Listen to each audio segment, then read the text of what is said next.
Hello friends. कैसे हैं आप लोग? आई होप सो कि आप सब बहुत अच्छे हों।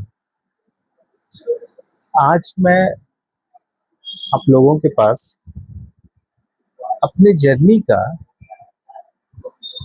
जो मेरे जर्नी में कुछ मिरेकल्स कह लीजिए या रहस्य कह लीजिए, या जो भी घटना घटा स्पिरिचुअली, मैं उसके बारे में एक वीडियो बनाना चाह रहा था। बहुत दिन से मैं ये सोच रहा था।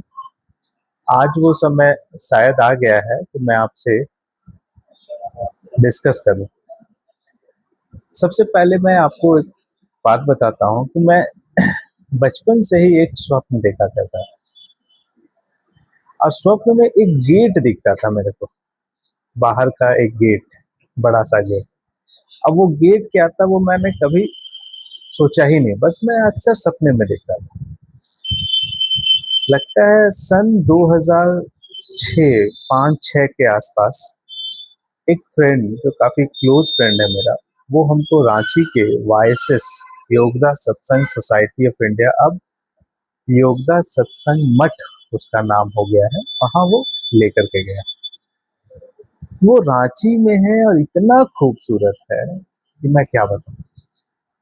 और इनफैक्ट आपको बताता हूँ कि वहां जाने के बाद, वो जो मैं एंट्री किया, तो जो मैं गेट से एंटर किया, वही गेट मैं बचपन से अपने स्वप्न में देखा करता था।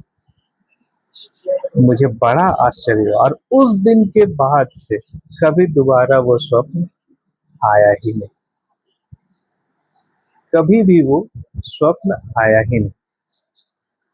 अब एक बड़ा ही इंटरेस्टिंग कहानी है, कहानी नहीं कहेंगे, आ, घटना ही कहेंगे, इंसिडेंस, एग्जैक्ट इंसिडेंस। कि जब मैं वायसेस में गया, एंट्री किया, उसके बाद मैं एक दो बार खुद से जाने लगा। और उस समय मैं ग्रेजुएशन करके एमबीए का प्रिपरेशन कर रहा था। उस समय मैंने एमबीए में एडमिशन नहीं लिया। 2006-7 के अप्रॉक्स 8 में मैंने एडमिशन लिया था। तो सितंबर अक्टूबर का टाइम था, मैं वहां गया। अब जाने के बाद, एग्जैक्ट डेट मेरे को याद नहीं है, वहां जाने के बाद हुआ क्या कि जब मैं एंटर किया, रिसेप्शन पे गया पहली बार, क्योंकि उससे पहले गया था, कभी रिसेप्शन पे नहीं गया था। बस एक पुस्तक मिली थी, वो पुस्तक पढ़ा था, ऑटोबायोग्राफी ऑफ योगी। तो जब वो पुस्तक को पढ़ने के बाद, फिर मैं जब वहां गया, रिसेप्शन पे गया, तो एक मैडम थी, विभा नाम था उनका, याद है मुझे।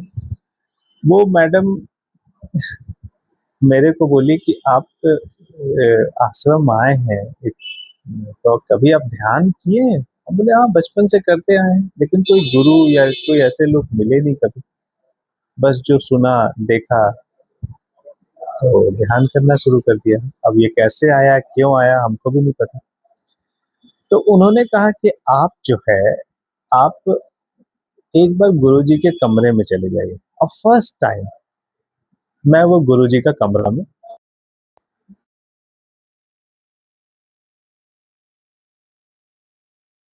मैं जब बैठा ध्यान,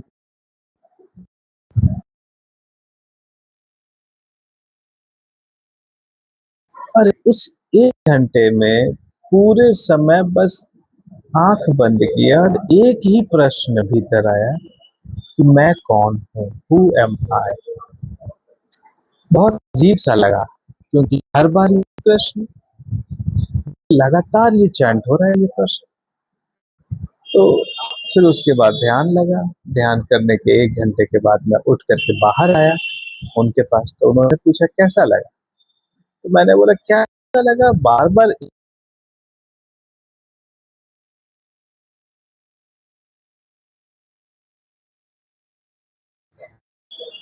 to me. And I said to her कि मैम, मैं जानता हूँ मैं कौन हूँ, मैं एक इंसान हूँ, एक लड़का हूँ, मेरा ये नाम है, ये नाम। शी सेड नहीं,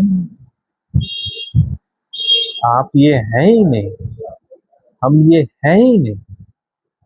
फिर उन्होंने बहुत ज़्यादा कुछ नहीं कहा, उन्होंने मेरा एनरोलमेंट जो है मतलब मेंबरशिप जिसको कहते हैं, मेंबरशिप उन्होंने वहाँ आश्रम के लिए कर दिया, लेसन नंबर अलॉट करवा दिया। मेरे पास उस समय उन्होंने पूछा आपके पास पैसे हैं? मेरे पास पैसे शायद नहीं रहे होंगे। मैंने कहा कि नहीं मेरे पास तो पैसे नहीं। तो उन्होंने मेरा रजिस्ट्रेशन या यूँ कह लीजिए मेंबरशिप को करवा दिया। उसके बाद उन्होंने बताया कि आज से 6-7 दिन के बाद या नेक्स्ट वीक में यहाँ शरद संगम का एक प्रोग्राम है। तो अगर आप चाहें तो शरद संगम के प्रोग्राम को अटेंड कर सकते हैं। तो मैं पूछा ये शरद संगम होता क्या है? मुझे तो पता नहीं था बिल्कुल भी। तो उन्होंने कहा आप आइएगा तो आप समझ जाइएगा, यहाँ बहुत सारे लोग आते हैं, यहाँ ध्यान होता है, मेडिटेशन के टेक्निक्स को बताया जाता है और बहुत तरह का चीज। तो मेरे लिए भी नया एक्सपीरियंस था। आई गेट एनरोल्ड, वो भी पैसा उन्होंने ही दिया। उस समय 1000 रुपीज अप्रॉक्स वो लगता था या कुछ इस तरह, याद भी नहीं है मेरे को। तो उन्होंने दिया और मुझे एक पर्ची दिया, बोला कि आप ये उस दिन लेकर के आइएगा तो आपको एंट्री मिल जाएगी। फिर मैं वैसा ही किया। जब एंट्री किया शरद संगम के लिए इनफैक्ट, तो एंट्री करने के बाद दो लोगों से मिला। एक का नाम था पैब्लो। वो पैब्लो इंग्लैंड से कहीं था, माने स्पेन से था लेकिन इंग्लैंड में कहीं रहता था। उससे मिला, बड़ा ही इतना इतना हम्बल डाउन टू अर्थ व्यक्ति मैंने बहुत कम देखा अपने जीवन में। और दूसरी जो मिले फैमिली, वो मिले रंजन सर और मिम्मी मैम। मिम्मी मैम से ऐसा लगा कि जैसे इनसे मेरा रिश्ता कई जन्मों का है। उनको देखा मैंने, उनसे मिला, बातचीत शुरू हुआ। रंजन सर से तो बहुत ज्यादा बातचीत उस समय नहीं होता था शुरू में, मिम्मी जी से बहुत बातचीत होती। और वो स्माइलिंग फेस उनका, वो लगता था कि वो गजब का ऑरा जिसको कहते हैं, एकदम स्पिरिचुअली अपग्रेड। और उनसे मिला, फिर बातचीत हुई, फिर हम लोगों में बहुत ही यूँ कह लीजिए बहुत स्ट्रॉन्ग एक फैमिली बॉन्डिंग जैसा हो गया। I feel that she is my mother, in fact spiritual mother हम उनको जरूर कह सकते हैं। और यूं जर्नी मेरा शुरू हुआ स्पिरिचुअली। धीरे धीरे टाइम टू टाइम बढ़ता गया ये वायसेस, मेरा आना जाना रेगुलर हुआ हमेशा। कुछ समय के बाद वायसेस में क्योंकि उसके पास में ही रहता था, ज़्यादा दूर नहीं, तो वॉकिंग था तो आ जाता था। फिर मैंने एमबीए के लिए एडमिशन लिया कॉलेज में। फिर कभी समय मिलता था आता था। दीपावली में और शरद संगम, ये दो प्रोग्राम मैं कभी नहीं मिस करता था आश्रम। मुझे बहुत पसंद आने लगा और वो ध्यान बहुत रस आने लगा, बहुत मजा आने लगा। फिर यूं धीरे धीरे धीरे आगे बढ़ते चले गए। तो एक बार का इंसिडेंस मुझे जो याद आ रहा है कि मैं यही बुक, फिर वहाँ मुझे एक नलीन सर भी मिले, नलीन सर और ग्लोरिया मैम, उनका बेटा साहिल, ये 3 जन। नलीन सर भी बहुत ही अच्छे व्यक्ति थे, हैं इनफैक्ट। अभी तो मिलना बहुत नहीं हो पाता है, लेकिन उन्होंने भी मुझे बहुत गाइड किया स्पिरिचुअली। तो मैं उनका भी हमेशा रेडी रहूँगा। फिर यूं ही बहुत लोग मिले। फिर कुछ साल के बाद एनडी बैनर्जी, निमाई दास बैनर्जी करके एक मेरे मार्गदर्शक आचार्य कह सकते हैं, जो हमको रांची में बिल्कुल मेरे घर के समीप मिले।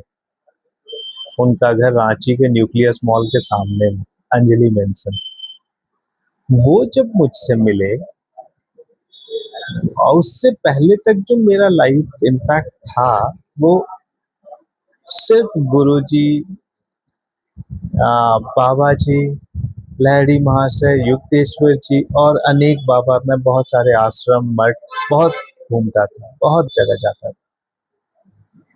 उनसे जब मिला तो when I met with him, he asked me, वो मुझसे कहे कि तुम क्या लहड़ी महाशय क्या जानना चाहते हो, लहड़ी महाशय के बारे में या महाअवतार बाबा के बारे में या योगानंद जी के बारे में। तो हम बोले कि हम तो उनका किताब पढ़े हैं, ऑटोबायोग्राफी ऑफ योगी। उस किताब में तो उन्होंने बहुत ही मिरेकल मिरेकल चीज लिखा है, बहुत चमत्कारिक चीज लिखा है। तो उन्होंने मुझसे कहा कि ये सब बेकार है। उन्होंने मुझसे कहा कि लहड़ी महाशय का चमत्कार तुम पढ़ के क्या कर लोगे, कुछ नहीं करोगे। वो रियलाइज हुए, योगानंद जी रियलाइज हुए, युक्तेश्वर जी रियलाइज हुए, उससे तुम्हारा क्या हुआ, तुम क्यों नहीं रियलाइज किए, तुम कैसे रियलाइज करोगे, वो कहानी पढ़ के तुम रियलाइज कर लोगे। जब वो ये सब बात बोले तो हमको थोड़ा आश्चर्य लगा कि आखिर ये क्या कहना चाह रहे हैं। अंदर से बुरा भी लगा कि मेरे गुरु जी को ऐसे बोल रहे हैं, ये तो जस्टिफाई नहीं हो पा रहा है मेरे से। फिर लेकिन हम उनके यहाँ जाना छोड़े नहीं। फिर उसके बाद जब उनको जानने लगे हम, तब देखे कि उनके अंदर जबरदस्त स्पिरिचुअल अवेकेंस है। कैसे? वो सारे शास्त्र का व्याख्या करते थे। जैसे गीता हो गया, हम तो गीता के ही चलते मिले थे, इनका गीता पे डिस्कस कर रहे थे हम, एंड से बहुत बार डिस्कस किया। उपनिषद पे उस सब का यौगिक व्याख्या क्या है, क्या कहना चाह रहा है ये, इसका क्या अर्थ हो सकता है, इस पर हम लोग चर्चा करते थे। अब बहुत बार होता था चर्चा करने में वाद विवाद हो जाता है अक्सर। कभी उनके बात से हम सहमत नहीं होते थे, कभी मेरे बात से वो सहमत नहीं होते थे, मगर वो मेरे जीवन में बहुत बड़ा परिवर्तन उनकी वजह से मेरे जीवन में आया। जो मेरा सोचने का पैटर्न है, समझने का पैटर्न है, वो चेंज हुआ। जो हम आश्रम में फंस गए थे पूरी तरह से, उन्होंने मुझे आश्रम से निकाला और बोला ईश्वर को छोड़ के तुम गुरु में फंस रहे हो, अब गुरु को छोड़ के तुम आश्रम में फंस रहे हो। नहीं, तुमको आगे बढ़ना है तो सब छोड़ना पड़ेगा। वो रियलाइज किए, अच्छा है, नमन करो।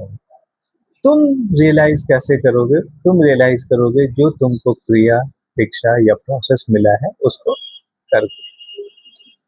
तो फ्रेंड्स, वही है जो हमको ये बताए कि क्रिया दीक्षा जो है, क्रिया योग, इनफैक्ट ये श्यामाचरण लहरी परंपरा में, गुरुपुत्र परंपरा में मिलता है। बनारस के चौसठी घाट पर सत्यलोक में साल में 3 बार, तुमको जब इच्छा करे तुम जा करके ले। तो ये बात 2015-16 की होगी। फिर मैंने बोला कि सर क्या दीक्षा लेना, यूं ही ध्यान करता हूँ। फिर उन्होंने मुझे बोला कि नहीं, तुमको दीक्षा लेना होगा। और 2017 के आसपास लास्ट में, यही गुरु पूर्णिमा में इनफैक्ट, उन्होंने जबरदस्ती बोला कि तुम इस बार गुरु पूर्णिमा में जाकर के दीक्षा ले लो, क्रिया ले लो। तो जब मैं क्रिया लेने के लिए गया, वहां भी बहुत इंटरेस्टिंग स्टोरी है मेरे साथ। जब मैं क्रिया लेने के लिए गया हूँ तो रांची से गया, सत्यलोक उससे पहले मैं बीच में एक बार जा चुका था, खोजते खोजते रात को 11-12 बजे पहुंचा था। तो पता था मुझे सत्यलोक है कहाँ। इस बार मैं स्पेशली गुरु पूर्णिमा 2017 को गया था वहां से दीक्षा लेने के लिए। एग्जैक्ट डेट मुझे याद नहीं है। तो जब मैं वहां पहुंचा तो एक व्यक्ति थे, मैं उनका नाम नहीं लेना चाहता हूँ, जिनका नंबर मेरे को मिला था कि वो वहां का पूरा मैनेजमेंट देखते हैं। उन्होंने मुझे कहा कि आपको यहाँ होटल लेना पड़ेगा, यहाँ रुकने का कोई व्यवस्था नहीं, तो होटल लेना होगा। तो हम बोले ठीक है। तो हम बोले कि आसपास में हम तो नए हैं यहाँ, आप हमको कोई होटल दिला सकते हैं तो दिला दीजिए। तो हुआ क्या, वो हमको होटल दिलाए।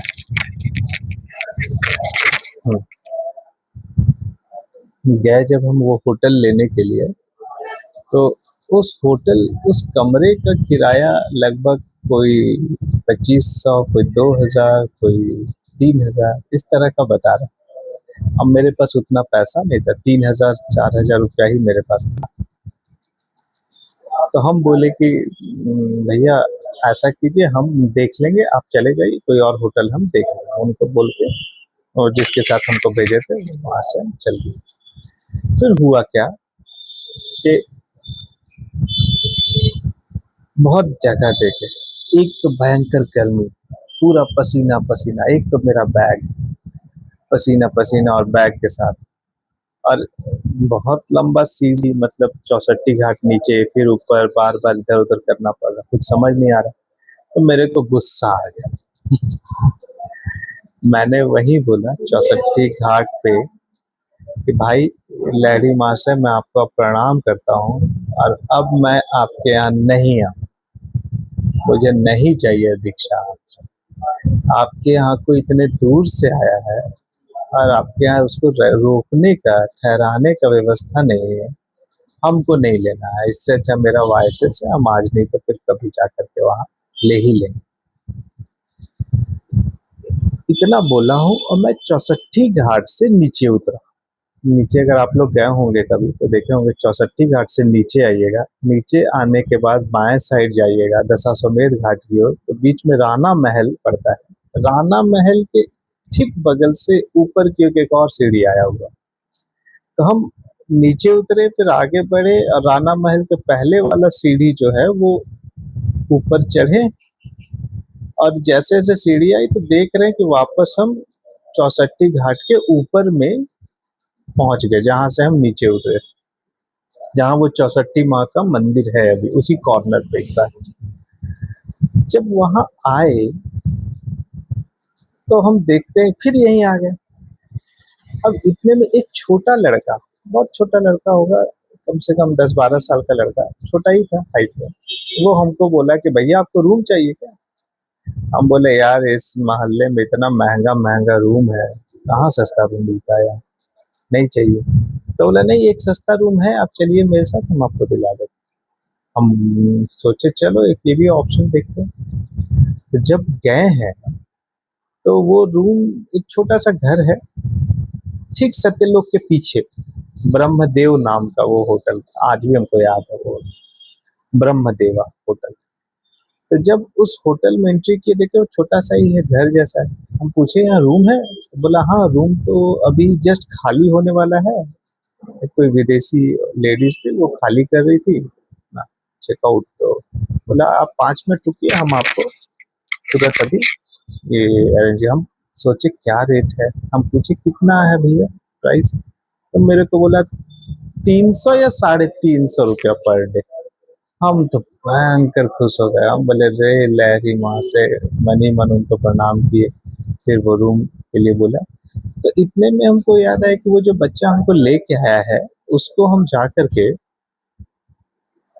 10-20 रुपए दे देते हैं, मेहनत किया बेचारा। जब बाहर गए तो देख रहे हैं उस गली में कोई बच्चा नहीं। तो उस समय हमको लगा कि वो हो सकता है कोई होगा आसपास का, चला गया घर को छोड़कर। बाद में समझ में आया कि इतने बार हम उसके बाद गए हैं, बहुत बार ढूंढने का कोशिश की, लेकिन कभी कोई मिला नहीं। कोई भी हमको वो बच्चा जैसा वहाँ दिखा ही नहीं। उसके बाद वहाँ रूम लिए। फिर रूम लेने के बाद वापस गए जब सत्यलोक, तो वहाँ बैठे थे तो कुछ बहुत अभिन्न मित्र कह सकते हैं। जैसे एक मित्र श्रीपद हो गया, वो भी मेरे साथ ही दीक्षा लिया था वहाँ। उस समय वो पुणे से आया हुआ था, वो वहाँ पे था। उसके साथ अचानक उसी समय एक और व्यक्ति आया, अंगद। अंगद तिवारी उसका पूरा नाम है, वो भी मेरा बहुत क्लोज है, बहुत प्रिय है। तो वो भी मिला।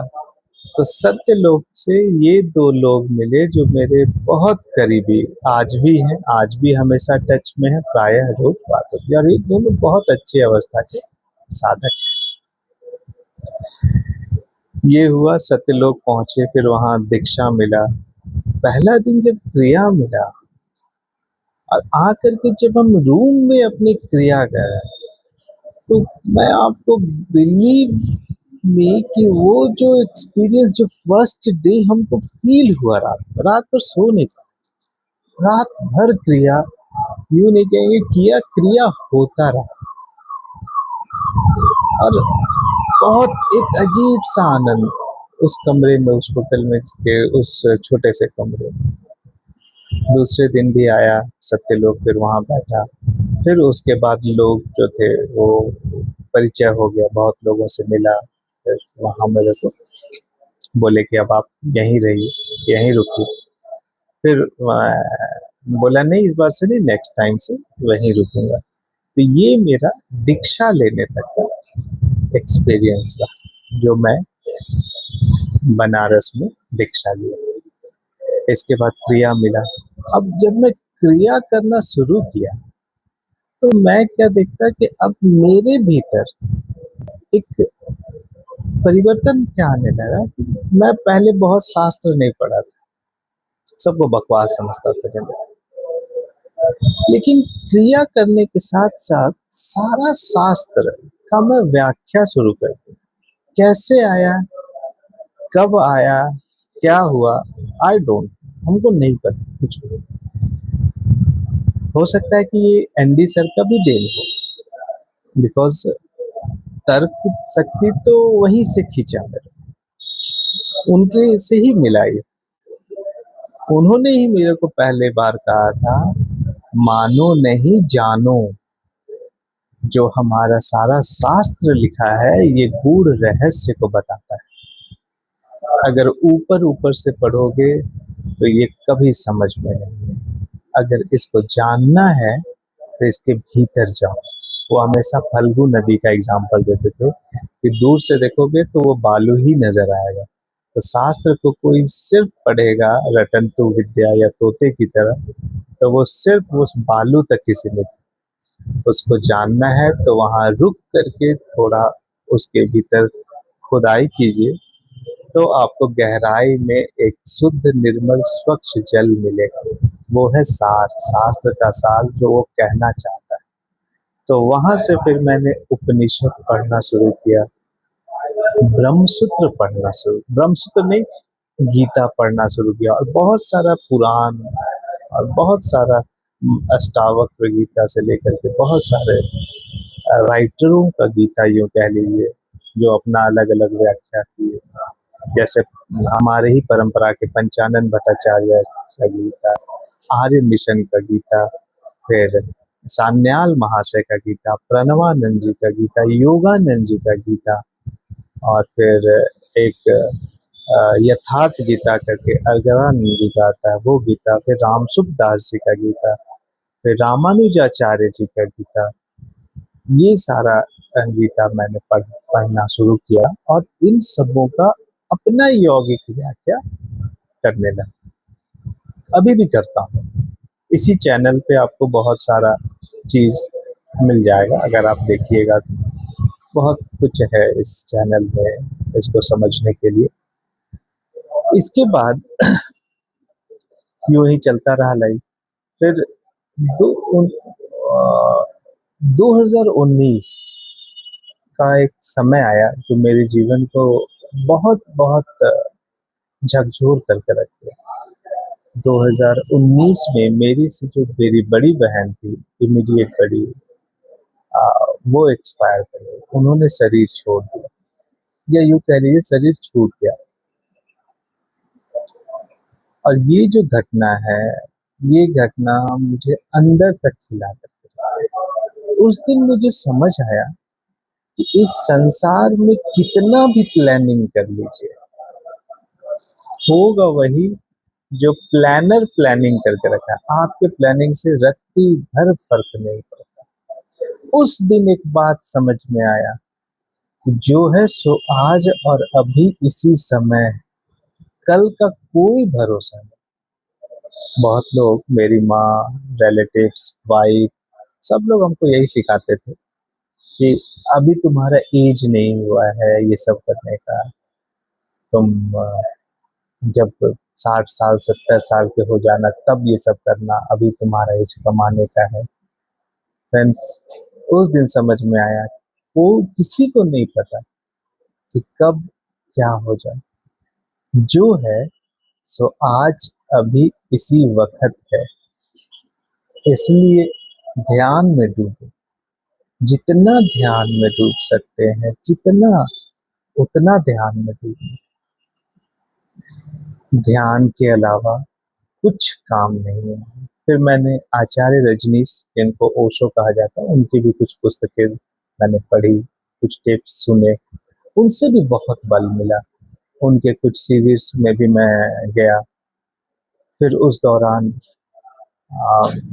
मैं बहुत सारे भारत में अलग अलग जगह जितने आश्रम मठ, बहुत सारे कबीर मठ, फिर और न जाने कितने आश्रम में वेदांत, इंटरनेशनल वेदांत रिसर्च सेंटर करके एक वाराणसी में था, वहाँ बहुत जगह गया। फिर बहुत ऐसे बहुत सारी घटनाएं घटी, लेकिन ये जाना मेरे लिए बहुत अच्छा हुआ कि जहाँ जाता था वहाँ का सच्चाई समझ में आ जाता। एक संस्था है ओम शांति करके, उन लोगों का टाइटल है एग्जैक्ट, वो वहाँ भी गया, वहाँ भी देखा, वो मेरे को समझ में नहीं आया। वो बेवकूफ बनाने का सिर्फ बात चल रहा है, भीतरी आयाम का कोई। फिर उसके बाद मैं हर साल माघ मेला में जाया करता। तो 2022 का बात है, 2022 में मैं माघ मेला जो प्रयागराज में हर साल लगता है, उस साल भी लगा था। मैं वहाँ गया, एक घटना घटा मेरे साथ, वो मैं घटना आपको बताना चाह रहा हूँ। तो हुआ क्या कि वहाँ पे एक संत है, बहुत अच्छी अवस्था के संत हैं, आशीष बाबा के नाम से मैं उनको जानता हूँ। वो अघोरी हैं। अघोराचार्य भगवान राम के परम शिष्य में से एक हैं, जो मुंबई में, महाराष्ट्र में कहीं रहते हैं। उनसे फोन के संपर्क हुआ, उन्होंने बुलाया कि तुम आ जाओ प्रयागराज, मेरे यहाँ रुको। मैं उनको भी बहुत नमन करता हूँ, उनको भी बहुत मानता हूँ, उनको बहुत इज्जत करता हूँ। उनसे मिला। जब मैं प्रयागराज में रहा 4-5 दिन लगातार वहाँ, तो एक घटना घटा। लौटने से जिस दिन मेरी ट्रेन थी, उससे एक दिन पहले मैं यूं ही शाम में टहल रहा था, घूम रहा। तो वो टहलते ही समय एक छोटा सा बालक होगा, छोटा सा मतलब मेरे से छोटा होगा, वही 18-19 साल का, दाढ़ी भी नहीं हुआ था ठीक से, वो गेरुआ रंग का पहना हुआ, माला और वो पहना हुआ आया मेरे पास। और वहाँ आप देखिएगा कि माघ मेला में होता क्या है कि बहुत सारे साधु लोग आते हैं, और वो सारे लोग क्या करते हैं, वो रुद्राक्ष देते हैं और रुद्राक्ष के बदले कुछ पैसा लेते हैं। आप वो ठगने वाला काम जिसको। तो हमको लगा कि ये भी मेरे पास आया है। अब वो हमको बोलता है क्या कि सुनो, बालक, हम तुमसे बात करना चाहते हैं। हम बोले हाँ बोलिए बाबा, हमको भी बड़ा इंटरेस्ट लगता है लोगों से बात करने में। अब मेरे पास पर्स मेरा बैग में था, पॉकेट में कुछ पैसा, तो हम बोले हाँ बोलिए। तो बोला कि हम तुमको कुछ देना चाहते हैं। तो हम समझ गए कि वो रुद्राक्ष देना चाहता है। हम बोले पॉकेट से पैसा निकाले, 20-30 रुपए जो था, हम बोले ये लीजिए, हमको आपसे कुछ नहीं चाहिए। तो बोले ना ना ना, हमको ये सब नहीं चाहिए, पैसा नहीं चाहिए, पैसा तुम रख लो, बस हमको तुमसे एक प्रॉमिस या वादा चाहिए, तुम एक वादा करो हमसे। हम बोले वादा करें? हम बोले क्या वादा करना? तो वो मेरा हाथ आगे लिया, यूं ऐसे, और इसके ऊपर वो अपना हाथ, एक रुद्राक्ष रख के अपना हाथ रखा और बोला आज से 3 महीने तक तुम कुछ हो जाए इसको अपने पास से अलग नहीं करोगे।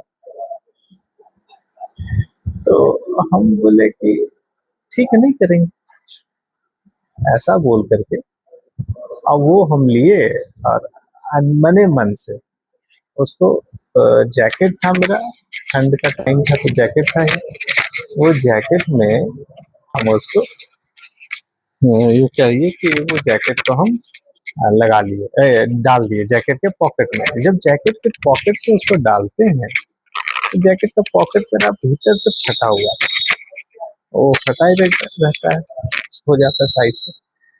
तो हुआ क्या कि वो जहां से फटा हुआ था वो अंदर चला गया, अंदर चला गया, लेकिन वो अंदर सिला हुआ था तो वो बाहर निकला नहीं, वो जैकेट के अंदर ही रह गया। फिर हम वहां से लौटे, हम वहां से लौटे आपको नेक्स्ट डे बनारस आए, बनारस से फिर हम शाम में बस पकड़ के रांची आ गए, और बीआईटी में मेरा घर है, बीआईटी में वहां रुके, आ गए। तो बीआईटी में जब हम आए तो फ्रेंड हुआ क्या कि एनडी सर मेरे जो हैं, जिनको हम पिता तुल्य मानते, अपने गुरु जैसा मानते, वो हमको फोन किए। वो बोले कि हम कलकत्ता जा रहे हैं नेक्स्ट डे, जिस दिन हम पहुंचे थे उसके नेक्स्ट डे, 22 फरवरी का डेट था, आज भी याद है कि नेक्स्ट डे हम कोलकाता जा रहे हैं। तुम, क्योंकि 23 तारीख को उनका कोलकाता एम्बेसी में इंटरव्यू था उसके लिए, तो हमको बोले कि तुम चलोगे तो चलो, हम लोग दोनों जा रहे हैं अपनी गाड़ी से, तुम भी चलो, ड्राइवर है। हम बोले ठीक है, आप चल रहे हैं हम भी चलेंगे आपके साथ। फिर हम उनके साथ बीआईटी में वो आए, हम बीआईटी में बैठे उनके साथ कार में, और फिर वहां से चले, धनबाद होकर के जाना था हम लोग।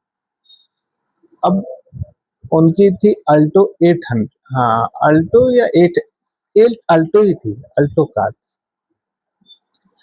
तो वो अल्टो कार में हम लोग बैठे और वो चलने, एक ड्राइवर था वो चलाने लगा गाड़ी।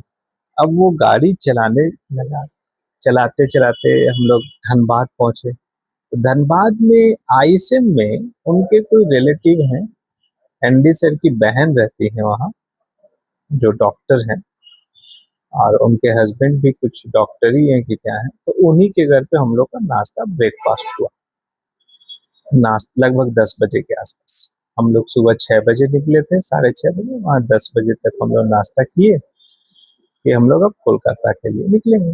नाश्ता करने के बाद हम लोग जब वहां से निकले तो एक टोल प्लाजा है, आपको कुल्टी में ही आएगा वो एरिया, कुल्टी, कल्याणी श्री के आसपास में, एक कुल्टी के आसपास में एक टोल प्लाजा है। टोल प्लाजा के पास हमारा गाड़ी गया और रुक गया। वो क्योंकि कुछ देर पहले ही हम लोग उस पर रिचार्ज कराए थे उसको, 500 रुपए डाले थे कि हम लोग, 1000 रुपए डाले थे कि हम लोग वहां से इजीली, क्योंकि आजकल तो सब फास्टैग का था। तो हुआ क्या कि जब हम लोग क्रॉस करने लगे तो वो जो फास्टैग हमारा वहाँ काम ही नहीं कर, गाड़ी रुक गया। लगभग 5 मिनट हमारा गाड़ी वहाँ रुका रहा। अब गाड़ी रुका रहा तो बड़ा ही परेशानी होने लगा कि भाई गाड़ी रुका हुआ है, कैसे आगे बढ़े। तो पीछे गाड़ी लगने लगा लाइन में, तो वो जो टोल टैक्स वाला आदमी था वो बोला कि आप लोग पीछे कर लीजिए, हो सकता है 5 मिनट के बाद आप लोग का ठीक हो जाए। तो हम लोग गाड़ी पीछे कर ली साइड में। इतने में वो फिर हाथ से स्कैनर एक होता है हैंड स्कैनर, वो लाया और गाड़ी के ऊपर लगाया, तो वो स्कैनर ले लिया, तो बोला कि आप साइड से चले जाइए। तो हम लोग साइड से निकले। अब वो निकले हैं वहां से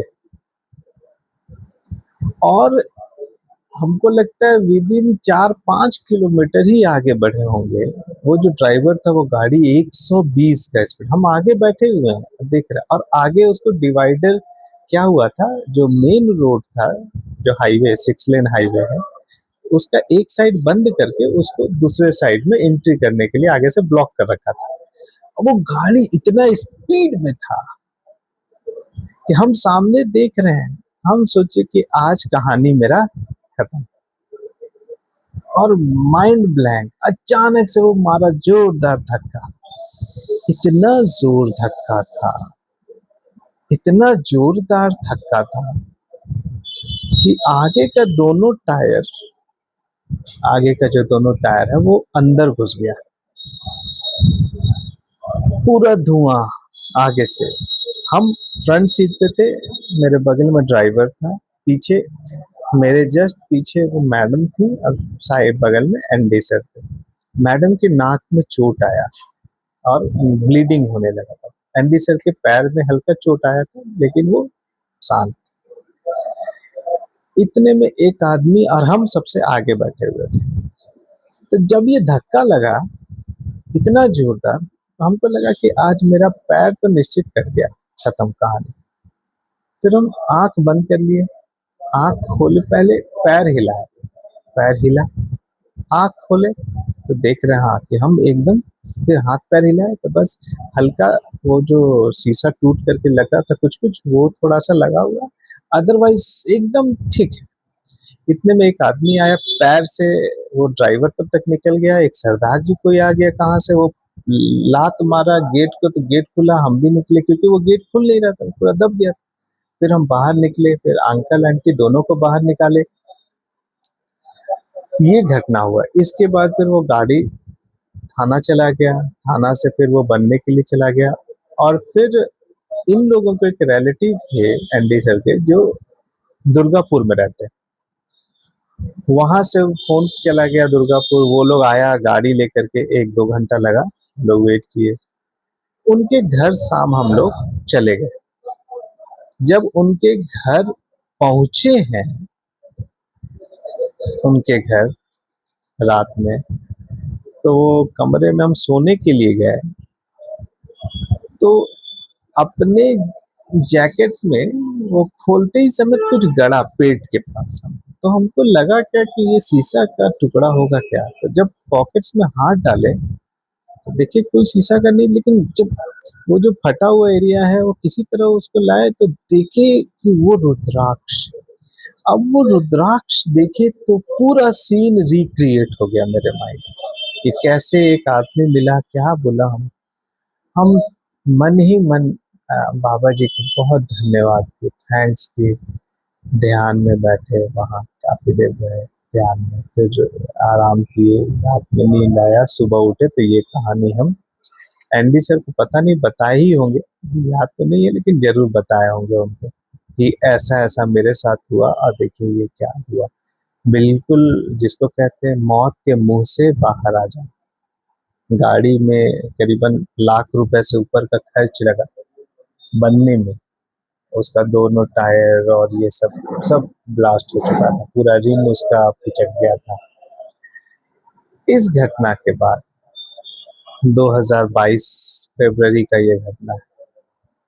इस घटना के बाद फिर ध्यान साधना मेरा चलता रहा, अनेकों तरह के प्रोग्राम्स में जाते रहे, फिर बहुत अच्छा लगने लगा, फिर ध्यान में और मजा आने लगा।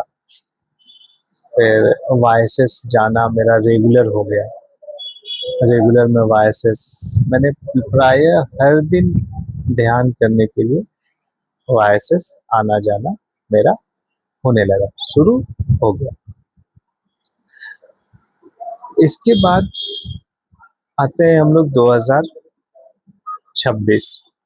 2026 में वही रंजन जी और मिन्नी जी के साथ मेरा इंटरेक्शन वापस हुआ काफी लंबे समय के बाद। हम लोग मिले वाराणसी में। वो लोग अयोध्या आए थे, अयोध्या से गोरखपुर, गोरखपुर से फिर वाराणसी। तो एग्जैक्ट डेट फरवरी ही लगता है वो था, फरवरी मंथ में हम लोग मिले थे। तो वो आए, यहाँ से हम भी गए रांची से, वो लोग आए, वहाँ हम लोग मिले। उस दौरान भी बहुत मिरेकल हुआ। क्या हुआ, मैं वन बाय वन बताता हूँ, क्योंकि फिर मैं तो लिखता नहीं हूँ, फिर पता चलेगा कि वो जो भी एक्सपीरियंस हुआ कुछ साल बाद वो सब भूल जाऊंगा, तो वो फिर खत्म हो जाएगा वो सब। इसलिए ये वीडियो बनाने का एक पर्पस ये भी है कि ये सारा मेरे पास स्क्रिप्टेड नहीं तो विजुअल के रूप में रहे, कि अगर कभी मैं सुनूं या कोई भी सुने तो समझ में आए। और इसमें मैं जो भी बोला उसमें 1% भी गलत बात नहीं। सबसे पहले हम लोग जब पहुंचे, हम रंजन जी, मिम्मी जी वाराणसी आए। वाराणसी उनको हम रिसीव करने गए, और रिसीव करके वापस आए। चौसठी घाट पे होटल सीता में हम लोग रुके। अब होटल सीता में आ गए हम लोग। फिर होटल सीता में आने के बाद बहुत अच्छा लगा उन लोग के साथ रहना। ये एक तरह से मेरे लिए मेमोरेबल डे, या यूँ कह लीजिए कि वो क्या बोले, एक बहुत ही यादगार पल रहा हमारा उनके साथ रहना यहाँ। इसके बाद हम लोग रहे वहाँ। रहने के बाद हम लोग प्लानिंग किए कि हम लोग कैसे वहाँ टूर विजिट करेंगे, हर जगह जाने का। तो फर्स्ट डे हम लोग घूमने का सोचे कि लोकल जाएंगे। तो जिस दिन हम लोग पहुंचे थे उस दिन हम लोग तेलंग स्वामी, जो हम मैं जब भी जाता हूँ वहाँ तो एक बार तेलंग स्वामी आश्रम जरूर जाता हूँ। मैं रंजन जी, मिम्मी जी को भी लेकर के गया वहाँ तेलंग स्वामी के यहाँ।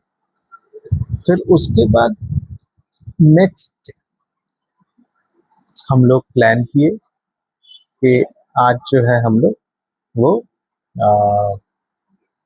लोकल घूमेंगे। तो एक फ्रेंड थे मॉरिनो करके, उन्हीं का एक संस्था है वहाँ, सहयोग या क्या नाम था उस संस्था का, नाम एग्जैक्ट याद नहीं आ रहा है। जो वो लोग हैंडीकैप्ड बच्चों के लिए सारा कुछ बनाते हैं, उनका स्कूल है, या फिर जो मेंटली रिटार्डेड बच्चे हैं या जो स्पेशल चाइल्ड्स हैं उनके लिए ये संस्था बहुत, किरण किरण इंस्टीट्यूट नाम, सॉरी नॉट सहयोग, किरण इंस्टीट्यूट नाम था।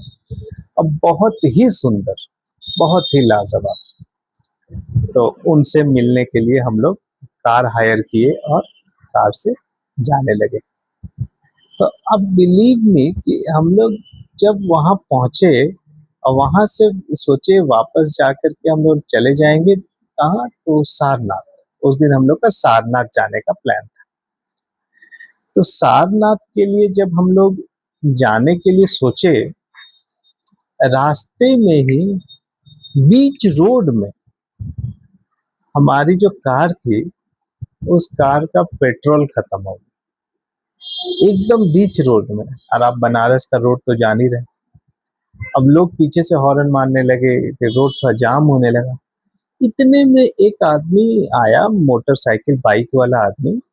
वो बोला कि आपका गाड़ी में ऐसा कीजिए कि तेल नहीं है तो आप मेरे से तेल ले लीजिए।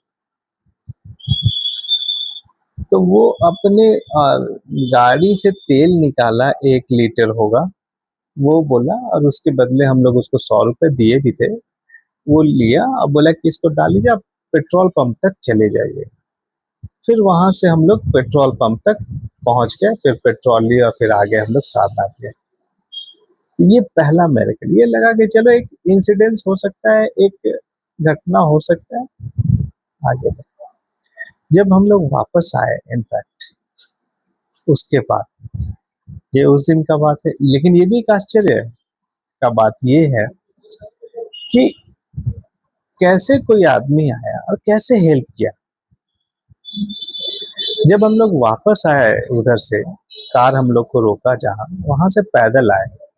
आप देखे होंगे बंगाली टोला में, आप जब बाहर रोड साइड से आइएगा तो आपको थोड़ा चलना पड़ता है।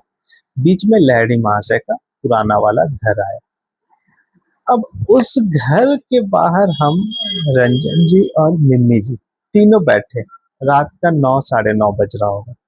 एकदम साइलेंस, कोई नहीं, बस कुछ लोग आ रहा था जा रहा था। उस हम लोग तीनों बैठे, इतने में एक बूढ़ा व्यक्ति जो डंडा लेकर जो डंडा लेकर के आया, और वो पहले बोला बंगला में कि आप लोग बंगाली हैं क्या।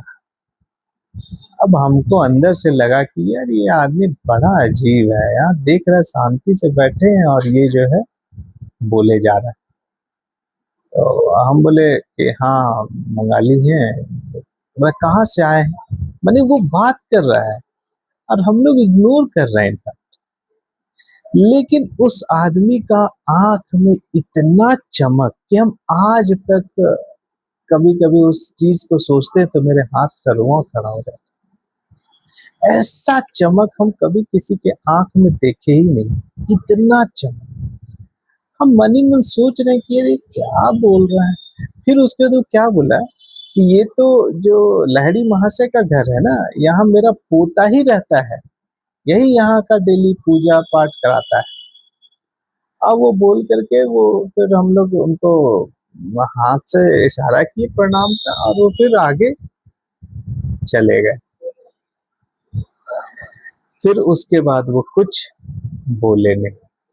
अब वो आगे चले गए। उस समय तो हम लोग तीनों कुछ नहीं बोले, लेकिन रंजन जी और मिम्मी जी भी इस चीज को फील किए कि ये आदमी कौन है, इसके आंख में इतना चमक, इतना सुंदर आंख, इतना प्यार से बोल रहा है जैसे कि वो हम लोग को जानता हो। फिर हम लोग डिस्कस किए आपस में, तो हम लोग को लगा कि हो ये कहीं ना कहीं लहड़ी महाशय जी की, ऐसा प्रतीत हो रहा था कि लहड़ी महाशय ही है। फिर हम इस बार गए अभी गुरु पूर्णिमा में, तो पता करने का कोशिश किए, पता नहीं चला कि वो कौन। बहुत लोगों से पूछे लेकिन कोई बता नहीं पाया। तो ये एक आश्चर्यचकित घटना है। इसके बाद हुआ क्या कि रंजन जी को, जो मिम्मी जी के हस्बैंड है, उनको तर्पण करना था। पितृ लोग का जो होता है पिंडदान जिसको कहते हैं, वो करना था। तो हम लोग पहले प्लान किए थे गया में करेंगे, लेकिन वो पिंडदान अचानक से इनके मन में क्या, वो बोले कि हम ही से पूछे कि अश्विनी ये तो हम लोग यहाँ भी कर सकते हैं। हम बोले बिल्कुल कर सकते हैं, यही अपने घाट पे हो सकता है। तो जिस होटल में रुके थे, वहां जो लड़का लोग था जिसका होटल, बहुत कोऑपरेटिव था, बहुत अच्छा लड़का था। उनसे पूछे तो बोले, बोला हाँ यहाँ भी हो जाएगा। तो वो पंडित जी को अरेंज कर दिया हर एक चीज। हम, रंजन जी और मिम्मी जी तीनों सुबह गए, वो टाइम दिए, सुबह जा करके हम लोग तर्पण के लिए वहां बैठे। इतना अच्छा से तर्पण हुआ। रंजन जी को पैर में प्रॉब्लम है, वो बैठ नहीं पाते हैं नीचे। वो उस दिन इतना आराम से सीढ़ी पर बैठे। वो, जैसा वो बाद में बताया कि वो मन ही मन सोच रहे थे कि हम पानी में कैसे जाएंगे, क्योंकि झुकने में तो बड़ा डिस्टरबेंस होता है। लेकिन एक लंबा चौड़ा नाव जो है वहां आ गया जब उनको पानी में जाना था। अब वो उस नाव का सहारा लेकर के वो पानी गए, वहां जो प्रोसेस करना था वो प्रोसेस किए, और ये 2 ढाई घंटे तक ये पूजा चला और बहुत आसानी से हो गया। मिम्मी जी के आंख में आंसू भी आ गया। वो अपने फैमिली को याद करके, मदर को, भाई को, अपने पिता को, जिनसे वो बहुत प्रेम करती थी, तो वो तर्पण करना। और वो एक आश्चर्यचकित घटना हुआ कि वो कैसे नाव आ गया, जबकि हम कभी चौसठी घाट में बड़ा नाव लगे हुए देखे ही नहीं। और उसी समय ये एक घटना। इसके बाद क्या हुआ फ्रेंड्स कि जिस, हाँ, इसके बाद हुआ हम लोग का काशी विश्वनाथ दर्शन। कि कैसे काशी विश्वनाथ दर्शन हो, क्योंकि बहुत लंबा चौड़ा लाइन, बहुत भीड़। तो वो जो जिस लड़के का होटल था, वो लड़का हर दिन शाम में काशी विश्वनाथ के आरती में सम्मिलित होता था। अब कैसे लिंक क्या मिला कि वो बोला कि हम आप लोग तीनों को वहां दर्शन करा देंगे। हम लोग तीनों गए, लाइन में कुछ देर लगना पड़ा, बट दर्शन हो गया। जो कि अगर हम लोग बिना उसके सहयोग का दर्शन पॉसिबल नहीं था। उस पिंड का, काशी विश्वनाथ पिंड का दर्शन या शिवलिंग का दर्शन पॉसिबल नहीं था। ये भी एक मिरेकल रहा। फिर उसके बाद हुआ क्या, हम लोग को वापस जाना। अब जाने का दिन है, वहां से हम लोग को बोध गया आना था। तो ठीक, अब हमारे पास टोटल 8 लगेज, बड़ा बड़ा, मेरा एक लगेज और उन लोगों का सारा लगेज मिला करके 8 लगेज। इसके लिए हम लोग सोच रहे थे, पहले सोचे थे कि हम लोग 2 ऑटो करेंगे बाहर जाकर के, जो एक में लगेज रख देंगे और एक में हम लोग जाएंगे स्टेशन। अब आप लोग अगर गए होंगे, उस गली में घुसे होंगे, तो आप देखोगे कितनी छोटी गली। और ये ट्रेन हमारा सुबह 5:40 पे, 5 बजे के आसपास ट्रेन है, और हम लोग 4 बजे निकले। इतनी सुबह जैसे ही लहरी महाशय का घर पार किए, उसी मोड़ पर आ, एक टोटो, माने टोटो मतलब जो ई रिक्शा विथ कैरियर वहां फंसा हुआ है। और हम ही से पूछ रहा है कि भैया यहाँ से बाहर का रास्ता कहाँ है, आपको पता है? हम बोले, वो ये पूछा और हम बोले कि तुम स्टेशन चलोगे? बोला हाँ चलेंगे। हम बोले तो यार इतना सामान है, तो बोला मेरे पास लगेज है, मैंने करियर है। तो देख रहे ऊपर करियर है, इतना लगेज उस पूरे करियर में आ गया और बहुत आसानी से आ गया। हम आगे बैठे, रंजन जी मिम्मी जी बैठे वहां, या हम लोग तीनों शायद पीछे ही बैठे और एक दो सामान जो है वो अपने पास रखे। आश्चर्य का बात यह है कि हम लोग इतने टेंशन में थे इस बात को लेके कि हम लोग इतना लगेज लेके जाएंगे कैसे, और यूं लगा कि कैसे ये हो गया पता नहीं। फिर उसके बाद क्या हुआ, इतना लगेज, आदमी 3, हम लोग जब वहां उतर रहे हैं, जहां सुबह 4:30 बज रहा होगा, जहां ऑटो वाला या वो ई रिक्शा लगाया, रोका, ठीक वहीं पर एक कुली खड़ा मिला उतना सुबह में।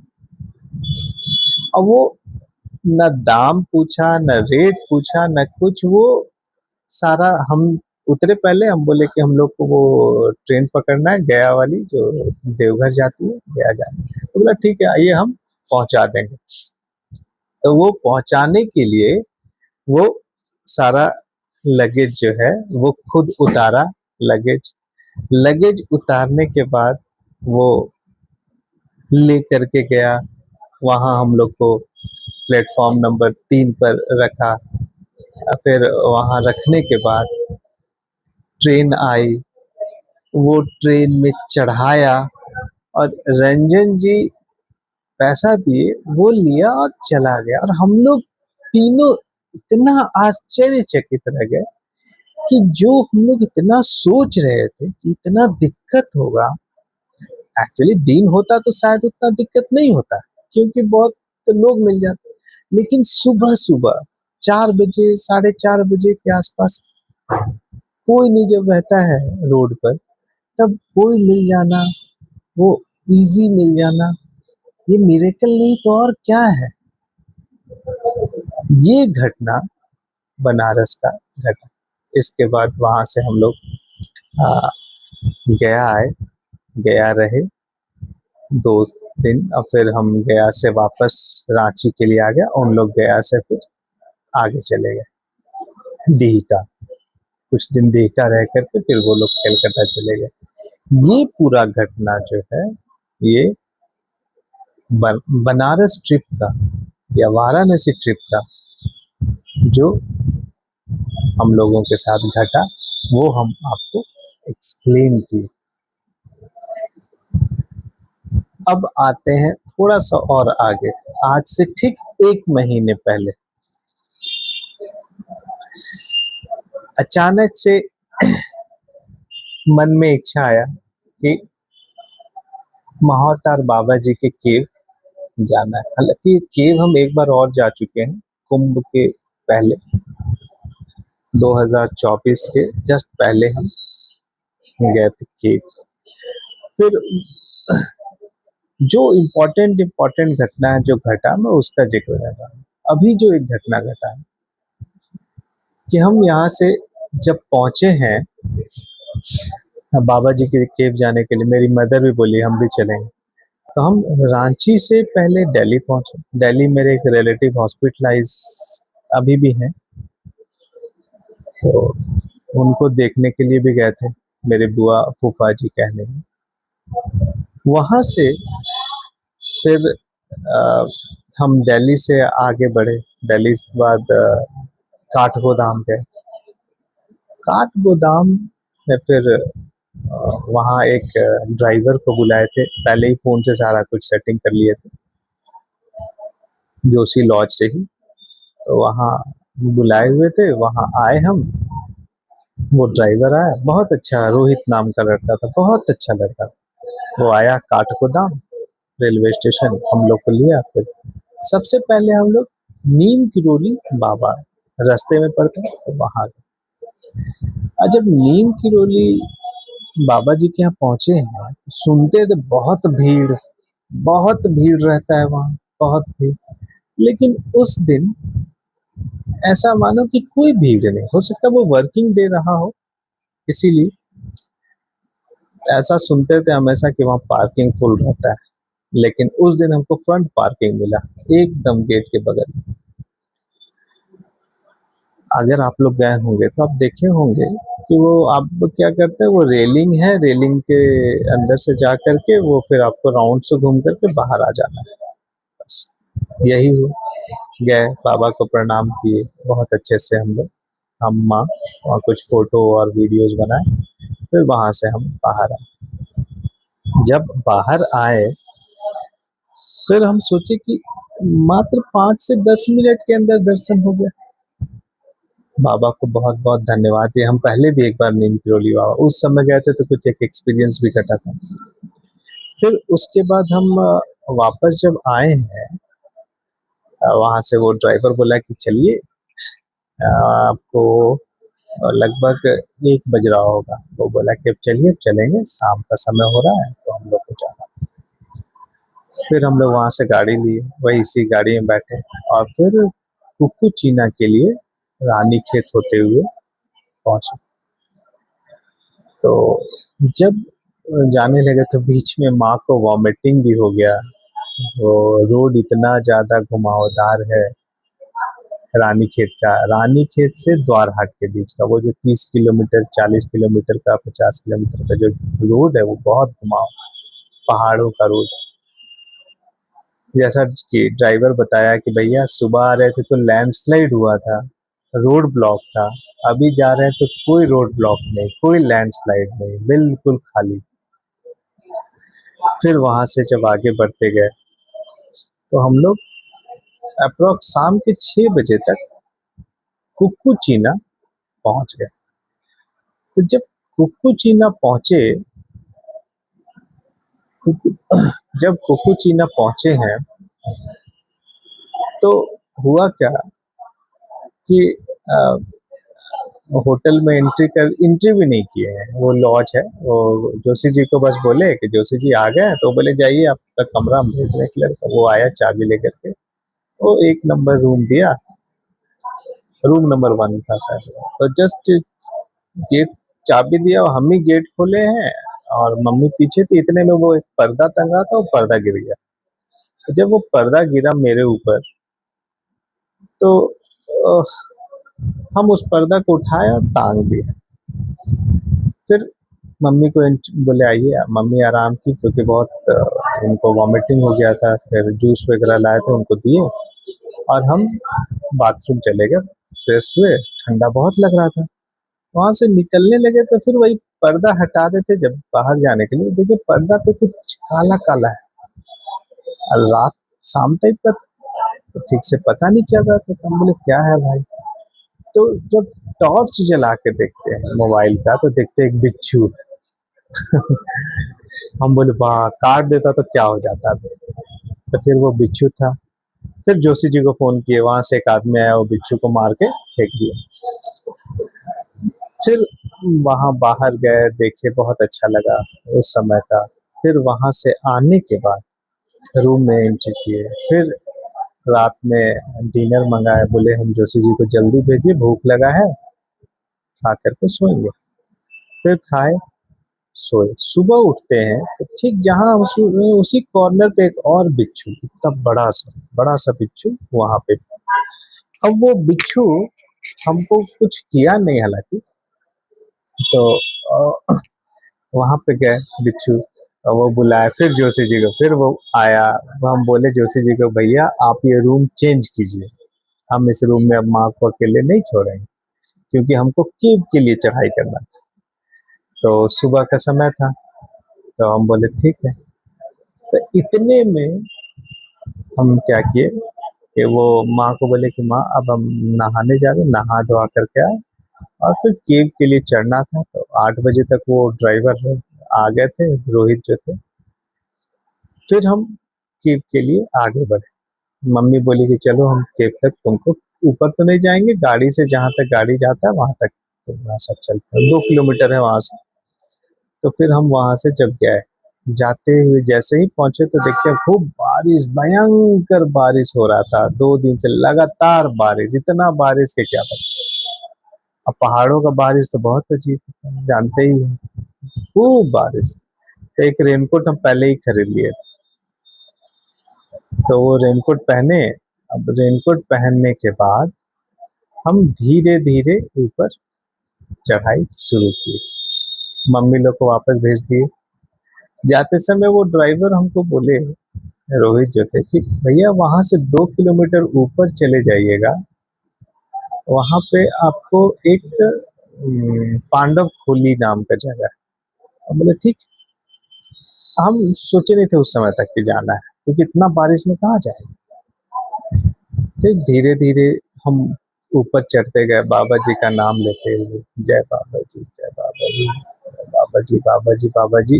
लगातार जिस दिन से हम गए थे रांची से, उस दिन से लगातार बाबा जी का ही चैंट कर रहे। तो वहां जब ऊपर पहुंचे, पूरा भीग चुके थे हम तो। ऊपर जब पहुंचे केव में, तो देखते हैं केव खाली, कोई नहीं। हम तो बहुत खुश हो गए। फिर अपना बैग और रेनकोट रखे, पानी का बोतल रखे, फिर वो ध्यान में बैठ गए। ध्यान करते करते करते करते लगभग 1 डेढ़ 2 घंटा के आसपास हुआ होगा। कुछ लोग आते थे जाते थे, लेकिन कौन आते थे जाते थे हमको पता नहीं चला। और हम जाते समय 4 केला और एक कोल्ड ड्रिंक्स और एक पानी का बोतल रखे हुए। तो वो ध्यान करते करते करते अपने आप भीतर से एक मंत्र चैंट होने लगा। हमको समझ नहीं आया कि क्या हो रहा है, और जेब में कोई भी नहीं।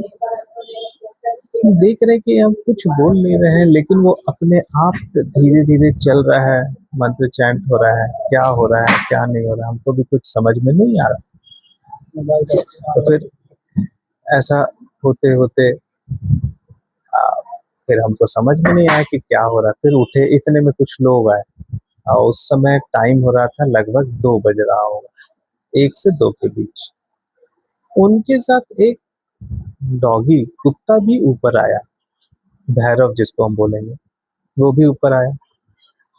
अब वो ऊपर आया, और हम देखे कि अब 2 4 लोग हैं तो भीड़ हो रहा है, तो हम नीचे चले जाते हैं, क्योंकि फिर रात का समय हो जाएगा, पहाड़ है तो फिर नीचे उतरने में भी दिक्कत होगी।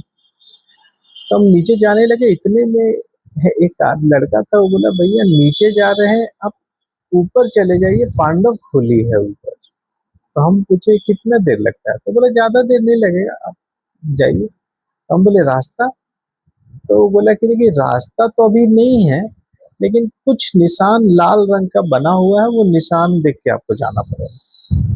अब हम कुछ सोचे नहीं, कुछ समझे नहीं, ऊपर की ओर चढ़ दिए। जब ऊपर की ओर चढ़ना शुरू किए तो इतने में देखते हैं कि वो डॉगी जो है वो मेरे पास आ गया। हम अकेले, तो हम वो आया तो एक हिम्मत मिला हमको। तो वो हमको लेकर के ऊपर चढ़ने लगा। हम ऊपर जाने लगे। ऊपर चढ़ते-चढ़ते भयंकर यूँ कहिए कि जहाँ तक देख रहे हैं बस अ, पहाड़ और पेड़ और यही दिख रहा और कुछ नज़र नहीं आ रहा। अंदर ही अंदर डर भी लग रहा है। एक डॉगी के सहारे, कोई रास्ता नहीं, बारिश में सारा रास्ता खत्म, सब जगह पेड़ हो गया है, कोई पगडंडी नहीं नज़र आ रहा। हम तो सोचे कि आज मेरे जीवन और चलने में हिम्मत, पहाड़ एकदम खड़ा है। हम सोचे आज मेरे जीवन का आखिरी समय आ गया। मन ही मन बाबा जी को बोले कि बाबा जी, मेरी माँ को देख लीजिएगा होटल में, हम तो जहाँ देख रहे हैं खाई है और हिम्मत इतना नहीं कि चल पाए। और इतना लीच वहाँ जब वो ऊपर आ रहे थे तो वो होटल वाले हमको नमक दिए, जोशी जी के ऊपर जा रहे हैं, लीच पकड़ेगा तो आप नमक लगाइएगा तो छोड़ेगा, अदरवाइज वो नहीं छोड़ता। वो नमक भी लेकर के रखे थे और हम यूं ही जमीन पर लेट गए, लेट जाते थे। मैं ऊपर जाने को 200 बार लेट गया हूँ जंगल में। हमको तो लगा आज कहानी मेरा खत्म।